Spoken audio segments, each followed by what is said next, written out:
Salam sejahtera di dalam Tuhan kita Yesus Kristus. Ya, kami dari Great Commission Gospel Ministry dalam bahasa Indonesia yaitu Persekutuan Pelayanan Injil Amanat Agung. Kami berada di Los Angeles, California, Amerika Serikat. Nama saya Pendeta Ritiau. Saudaraku, ini hari sekali lagi kita akan belajar bersama. Selamat bergabung bersama kami. Puji Tuhan. Saya ingat waktu dulu ada lagu yang lama. Lagunya seperti ini. Menyenangkanmu, senangkanmu, hanya itu kerinduanku. Menyenangkanmu, senangkanmu, hanya itu kerinduanku, hanya itu kerinduanku. Mungkin saudara masih ingat lagu itu ya. Dulu kita sering nyanyi lagu itu. Oke, mari kita berdoa. Bapa di dalam surga, terima kasih atas kebaikan-Mu kepada kami, pertolongan-Mu, khususnya hari ini, pimpin kami dalam ibadah ini Tuhan. Khususnya hamba yang akan memberitakan firman-Mu, penuhilah hamba dengan Roh Kudus-Mu, supaya setiap pembicaraan, perkataan yang hamba keluarkan dipimpin oleh Roh Kudus-Mu. Di dalam nama Tuhan Yesus Kristus, kami berdoa. Haleluya. Amin. Amin. Kita akan lihat judul pada hari ini, saudaraku, yaitu menyenangkan Tuhan. Seperti tadi saya nyanyi lagu Menyenangkanmu. Ini satu hal yang kita ini hidup harus menyenangkan Tuhan. Jangan kita mau disenangkan terus ya. Kita lihat sebelum poin nomor 1, saya ada beberapa note akan share dengan kalian, yaitu satu hal yang kita orang Kristen sering lupa, yaitu menyenangkan Tuhan. Katakan menyenangkan Tuhan di dalam kehidupan kita sehari-hari. Janganlah kita hanya mau disenangkan oleh Tuhan saja, tetapi kita harus belajar untuk menyenangkan Dia. Dan satu hal yang sangat menyenangkan Dia yaitu apa? Kita melakukan perintahnya. Amin. Coba kita lihat note lagi. Dikatakan, saya perhatikan bahwa bagi umat Kristiani di masa kini, amanat atau perintah agung Tuhan Yesus itu seolah-olah hanya sebuah saran atau suggestion saja, bukan perintah agung lagi.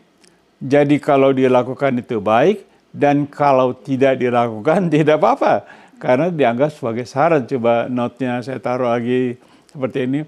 Dan akibatnya jemaat Tuhan merasa apa? Bahwa melakukan perintah agung, yaitu untuk menyenangkan Tuhan tadi, itu tidak begitu penting bagi mereka, asalkan mereka datang apa? Beribadah pada hari Minggu atau hari-hari tertentu saja, itu sudah cukup. Dan banyak berdoa, meminta banyak berkat-berkat materi dan kesembuhan dari Tuhan Yesus, itu sudah cukup. Ya, kita mengatakan itu beribadah. Coba kita lihat poin nomor 1, yaitu saya taruh Yesus memberitakan Injil. Mari katakan bersama, Yesus memberitakan Injil. Jesus preaches the gospel. Jesus preaches the gospel. Dan kita kan, saya taruh note di sini mengatakan seperti ini. Tuhan Yesus datang ke dalam dunia memberitakan Injil di mana-mana karena untuk apa? Itulah dia diutus. Dan dia mengajar di rumah-rumah ibadat sambil menyembuhkan segala macam penyakit dan mengusir setan-setan. Nah, itu semua ada dalam Alkitab. Kita lihat Lukas 4 ayat 43 dan 44. Nah, kita baca ayatnya. Tetapi Yesus berkata kepada mereka, yaitu murid-murid, juga di kota-kota lain aku apa? Harus, katakan harus. Aku harus memberitakan Injil kerajaan Allah, sebab untuk itulah aku diutus. Jadi kita lihat Tuhan Yesus mengaku, aku harus. Harus artinya tidak bisa enggak, tidak bisa tidak. Jadi dia diutus, dia harus memberitakan Injil. Coba kita lihat ayat 44-nya. Dan ia, Yesus, memberitakan Injil di dalam rumah-rumah ibadat di Yudea. Saya suka diundang kemana-mana dalam gereja, saya memberitakan Injil. Ada bedanya mengajar Alkitab dan memberitakan Injil ya. Markus 1 ayat 38 dan 39 kita baca seperti ini. Jawabnya Yesus, marilah kita pergi ke tempat lain, ke kota-kota yang berdekatan, supaya di sana aku juga memberitakan Injil, karena untuk itu aku telah datang. 39. Lalu pergilah ia, Tuhan Yesus, ke seluruh Galilea dan memberitakan Injil dalam rumah-rumah ibadat mereka dan mengusir setan-setan. Jadi jangan heran saudaraku, Tuhan Yesus datang bukan hanya untuk kasih kita berkat, kasih kita sembuh, kasih kita segala, minta rumah, minta ini. Dia datang, dia memberitakan Injil dan itu keharusan bagi dia. Bahkan dia pergi ke seluruh Galilea di Israel. Coba kita lihat Matius 4 ayat 23. Yesus pun berkeliling di seluruh Galilea.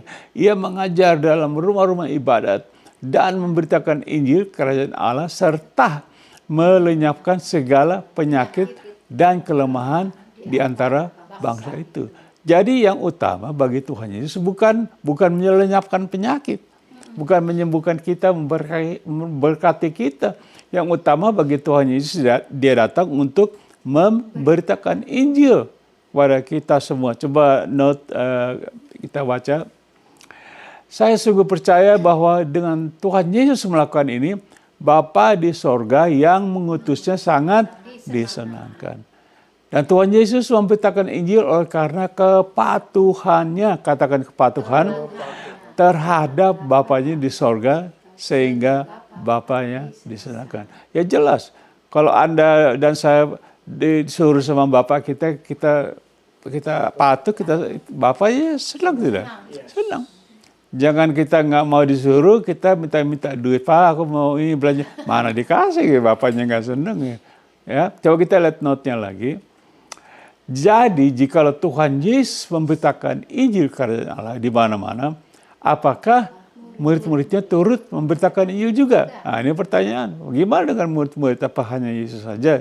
Coba kita masuk sekarang dalam poin nomor 2, yaitu murid-murid memberitakan Injil. Murid-murid memberitakan Injil.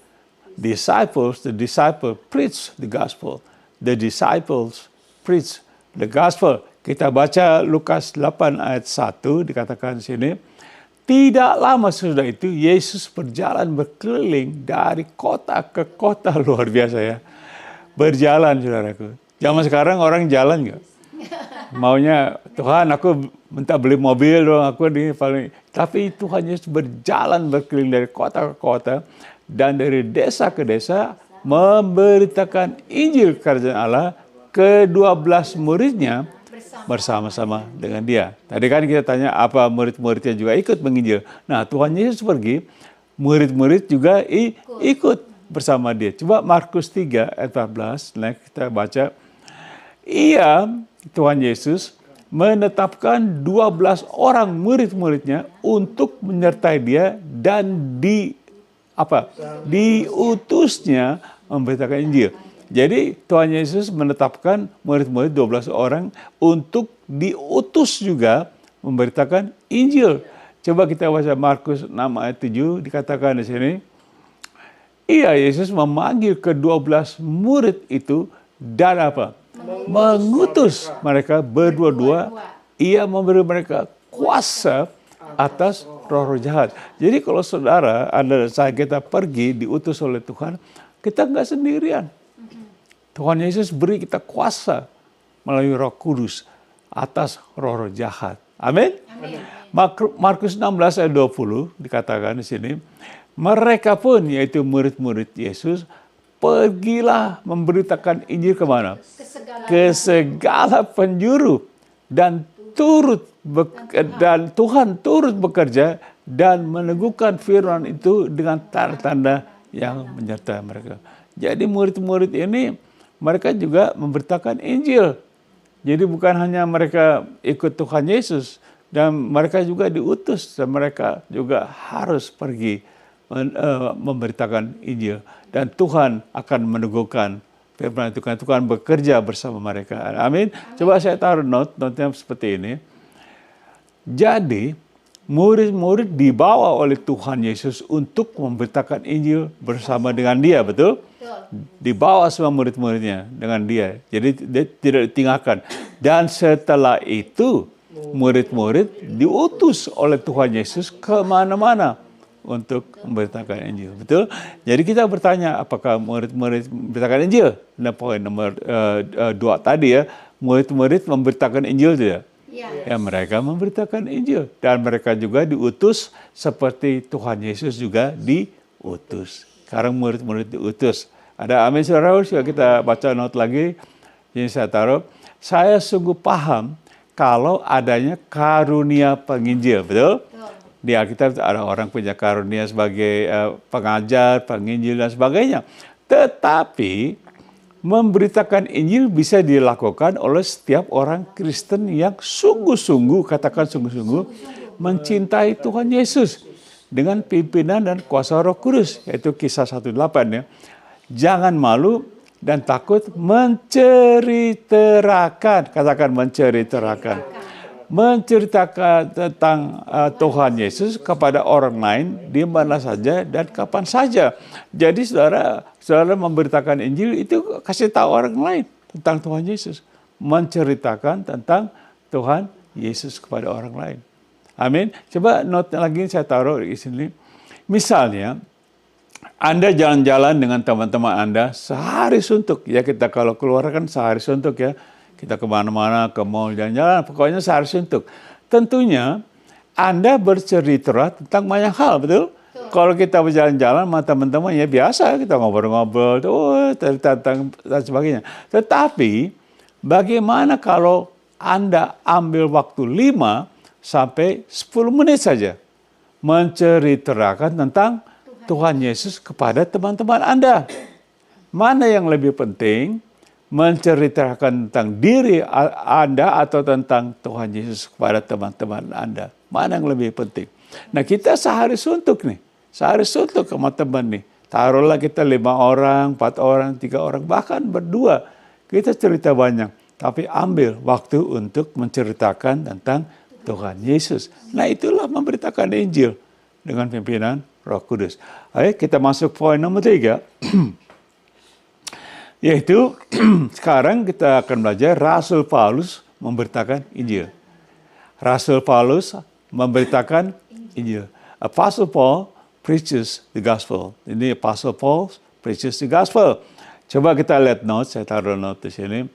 Mengatakan seperti yang kita telah ketahui bahwa Rasul Paulus dahulu adalah seorang penghujat, penganiaya dan ganas terhadap jemaat Kristus Yesus. Saudara bisa baca di 1 Timotius 1 ayat 13a. Tetapi setelah bertobat, Rasul Paulus menjadi seorang pemberita Injil yang sangat luar biasa. Dan ini yang dikatakan di kitab 1 Korintus 9:16. Dia berkata, coba kita lihat ayatnya next. 1 Korintus 9:16 dikatakan ini. Karena jika aku, yaitu Paulus, memberitakan Injil, aku tidak mempunyai alasan untuk memegahkan diri. Jadi jangan memberitakan Injil mengatakan, wah aku hebat, aku sekolah di enggak. Paulus bilang enggak. Sebab itu adalah apa? Keharusan bagiku. Ingat Tuhan Yesus katakan, aku harus. Tuhan Yesus berbicara. Paulus juga bilang memberitakan Injil adalah keharusan bagiku. Dia katakan ini. Celakalah aku jika aku tidak memberitakan Injil. Amin. Saudara berani katakan itu? Coba kita katakan. 1, 2, 3. Celakalah aku jika aku tidak memberitakan Injil. Itu Rasul Paulus, saudara. Coba kita lihat note saya taruh di sini.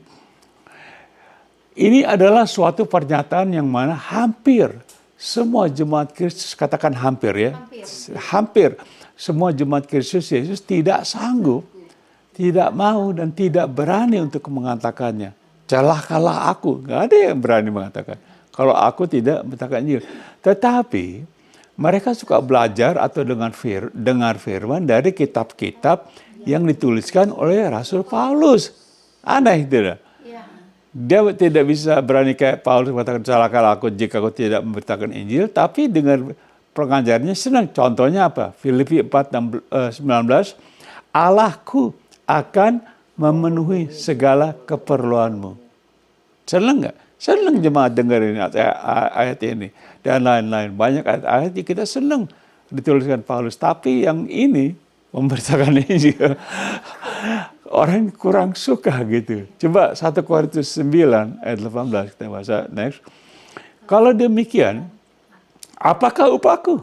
Rasul Paulus katakannya, upahku ialah bahwa aku, Rasul Paulus, boleh memberitakan Injil tanpa apa. Luar biasa ya. Dan bahwa aku tidak mempergunakan hakku sebagai pemberitaan Injil. Jadi dia mengatakan, wah aku memberitakan Injil. Jadi aku harus dapat upah. Nggak ada, dia nggak ambil haknya. Coba kita baca note, saya taruh seperti ini. Nah, terus terang saya katakan kalau Rasul Paulus bukan seorang hamba Tuhan yang mata duitan. Betul? Dia bilang memberitakan Injil aja aku nggak usah dibayar. Upahku ya itu nggak usah dibayar. Dia tidak memakai pelayanannya untuk menjadi kaya raya. Tetapi dia sungguh-sungguh mengorbankan hidupnya demi Injil Kristus Yesus. Seperti yang dia katakan di Filipi 1 ayat 21. Coba kita baca ini Rasul Paulus katakan.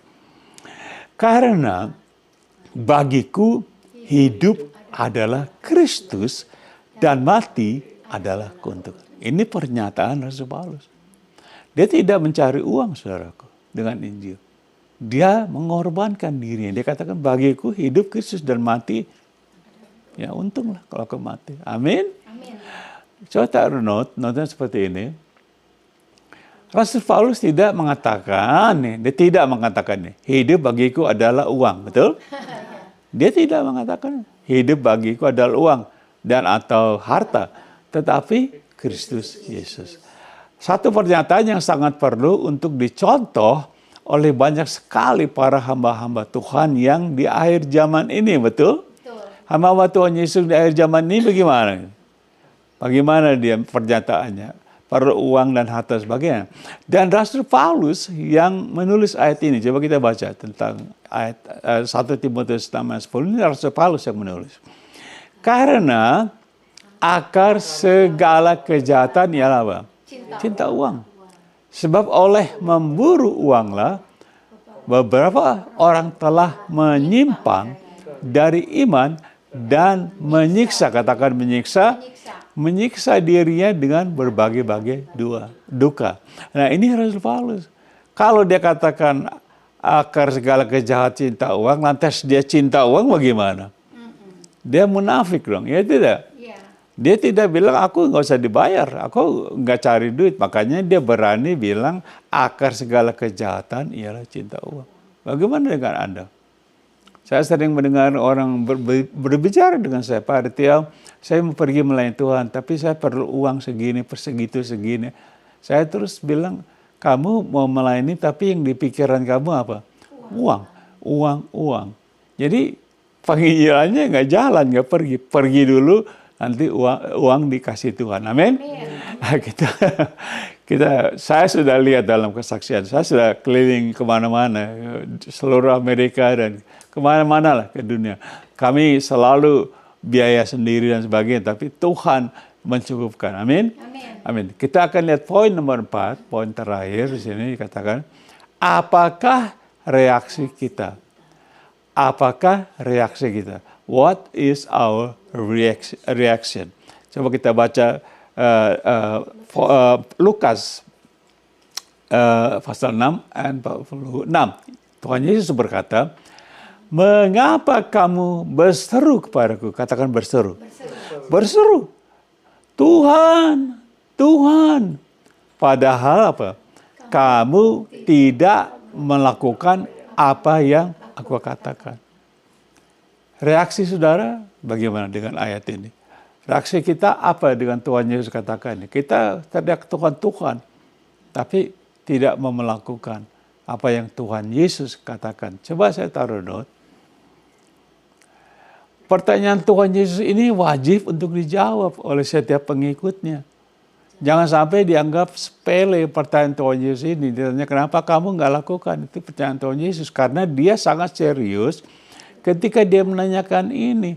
Dan kita sering memanggil Tuhan, Tuhan, saya minta ini, betul? Saya minta itu, atau tolong saya ini, tolong saya itu, dan sebagainya. Kita sering tidak? Sering, apalagi kalau kekurangan, kalau sakit, kita berteriak Tuhan, Tuhan, Tuhan, seolah-olah Tuhan tidak dengar gitu ya.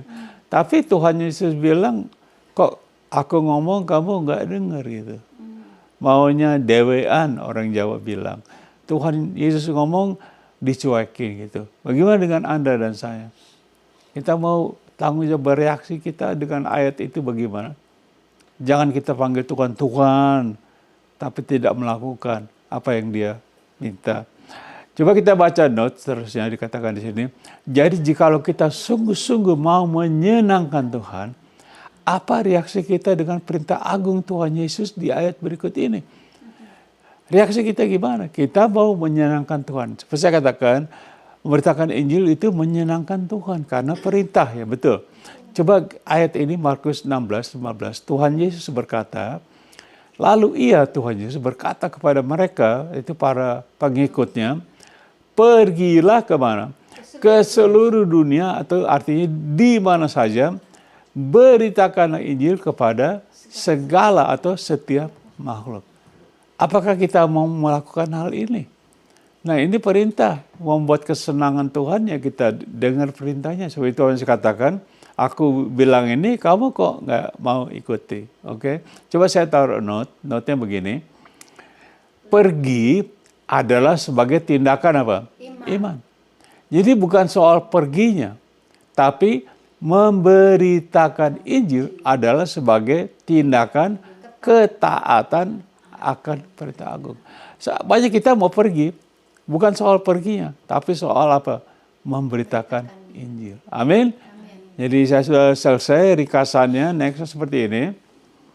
Saya taruh judul tadi kita belajar, memberitakan Injil. To preach the gospel. Ya artinya menyenangkan Tuhan. Gitu ya. Kita kita melakukan apa yang diperintahkan Tuhan. Coba poin nomor 1.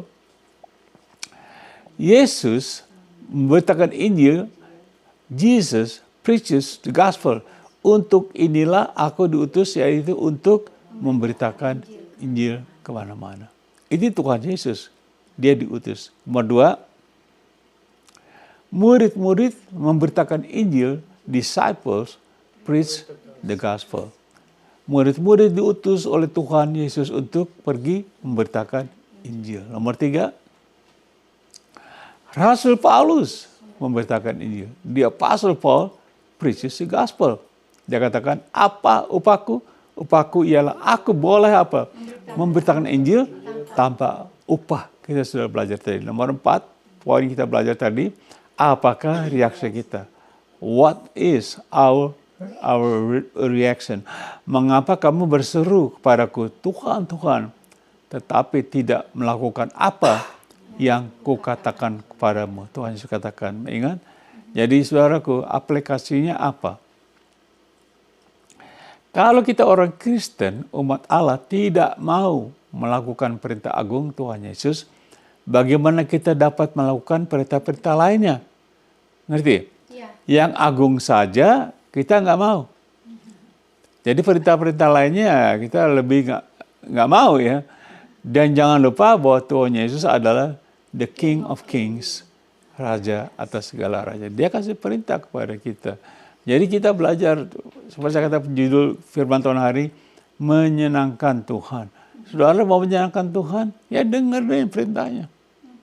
Kita mau menyenangkan Tuhan, menyenangkan Dia, menyenangkan Bapa. Coba bagian B-nya aplikasi taruh. marilah kita dengan pimpinan Roh Kudus lebih apa? Berani lagi untuk memperkenalkan atau memberitakan Tuhan Yesus kepada teman-teman dekat kita dan orang lain di sekeliling kita. Khususnya juga saudara kita. Kita punya saudara tidak? Anda punya saudara tidak? Kasih tahu mereka. Mungkin mereka ada banyak kan tidak senang tentang Tuhan Yesus. Aja tugas kita cuma apa? Kasih tahu, ceritakan. Kasih tahu, ini loh Tuhan Yesus kepada orang lain. Bahkan saudara kita. Amin. Jadi sebagai kata penutup seperti ini. Memberitakan Injil adalah sangat apa? Menyenangkan Tuhan Yesus Kristus. Karena untuk itulah kita dipilih dan diutus olehnya ke dalam dunia ini. Amin, saudaraku. Amin. Katakan amin. Amin. Saudaraku, kita akan berdoa. Tapi saya katakan, Anda tentunya ingin menyenangkan Tuhan, ya. Jadi istilahnya begini, gampang. Dulu saya kalau minta dari papa saya, belum saya minta, saya bikin papa saya senang dulu, ya tidak. Oh, pera-pera inilah, gini, supaya hati senang, baru minta. Supaya dia senang. Nah, kita kadang-kadang kalau belum senengin langsung minta, ya susah dapetnya. Saya rasa Tuhan juga demikian, sahabat. Kita senangkan Tuhan. Kita ikuti perintahnya. Masa dia tidak tolong kita? Amin. Sedangkan kita berdosa saja, dia mengasihi kita, ya. Kita masih berdosa, dia mengasihi kita. Apalagi kita melakukan satu hal yang mulia, yaitu perintah agung, amanat agung. Bawa jiwa, dia senang. Dan saudara akan dicukupkan. Saya alami dalam hidup saya, saudara. Saya alami. Saya tidak kekurangan, saudaraku. Dan itu semua bukan karena saya hebat, karena Tuhan. Tuhan mencukupkan kita. Ya, saudara, saya akan berdoa. Semua firman Tuhan ini tidak akan berlaku. Saya katakan ini tidak akan berlaku jikalau Anda belum menerima Tuhan Yesus sebagai Tuhan dan Juru Selamat. Tidak berlaku. Kecuali Anda tertarik dengan firman ini, Anda berpikir saya mau menyenangkan Tuhan, saya mau diutus oleh Tuhan Yesus. Anda pertama harus menerima Tuhan Yesus. Bagaimana menerima Tuhan Yesus? Saya akan berdoa. Dan Anda bisa ulangi doa saya. Doa saya pendek ini, Anda menjadi umat Kristen. Doanya seperti ini. Mari kita berdoa. Tuhan Yesus, saya percaya bahwa Engkau adalah Tuhan dan Juru Selamat. Aku membuka hatiku menerima Engkau sebagai Tuhan dan Juru Selamat. Ampunilah aku dari segala dosa-dosaku. Bentuklah hidupku sesuai dengan kehendak-Mu. Jadilah Raja dalam hidupku, dan aku akan melakukan perintah agung-Mu. Di dalam nama-Mu, Tuhan Yesus, aku berdoa. Amin. Kalau Anda berdoa seperti itu, Anda jujur, firman Tuhan katakan, Anda menerima Tuhan Yesus dijadikan anak Allah. Barang siapa menerima Dia, diberi kuasa, menerima Tuhan Yesus diberi kuasa menjadi anak Allah. Dan firman Tuhan ini berlaku untuk Anda. Saya akan mengucapkan doa berkat sebelum kita tutup. Mari kita berdoa sekali lagi. Bapa di surga, terima kasih atas pertolongan-Mu melalui Roh Kudus-Mu kepada kami, sehingga firman-Mu ini boleh kami dengar. Bukan hanya saja kami dengar, tapi kami lakukan seperti firman mengatakan, jangan kami hanya menjadi pendengar saja, tapi pelaku, supaya kami tidak menipu diri kami sendiri. Tuhan, biarlah firman-Mu ini keluar dan melakukan kehendak-Nya. Ya Tuhan, kiranya kasih-Mu yang kekal, dan juga anugerah melalui Tuhan Yesus Kristus, dan persekutuan di dalam Roh Kudus menyertai kita dari saat ini sampai Tuhan datang. Di dalam nama Tuhan Yesus Kristus kami berdoa, dan semua katakan amin. Saudaraku, boleh tepuk tangan, silakan. Saudaraku, kita sudah selesai hari ini dan saya mengucapkan terima kasih banyak. Dan sampai kita bertemu lagi pada saat yang akan datang, kiranya saudara semua diberkati oleh Tuhan, khususnya berkat rohani. Salam dari kami, Tuhan memberkati. God bless you. God bless you. God bless you. Bye-bye.